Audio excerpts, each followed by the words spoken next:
قول نمبر 103۔ دو ناسازگار دشمن۔ بسم اللہ الرحمن الرحیم۔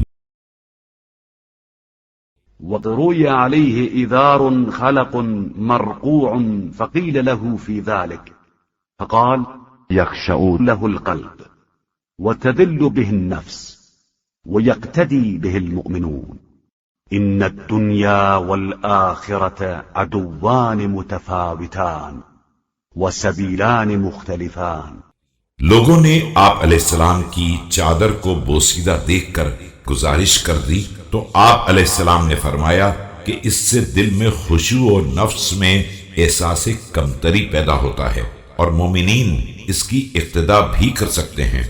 یاد رکھو، دنیا اور آخرت آپس میں دو ناسازگار دشمن ہیں اور دو مختلف راستے۔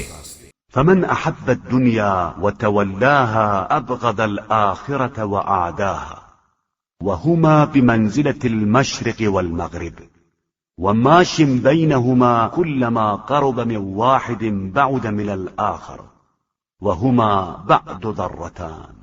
لہذا جو دنیا سے محبت اور تعلق خاطر رکھتا ہے وہ آخرت کا دشمن ہو جاتا ہے، اور جو راہ رو ایک سے قریب تر ہوتا ہے وہ دوسرے سے دور تر ہو جاتا ہے، پھر یہ دونوں آپس میں ایک دوسرے کی سوت جیسی ہیں۔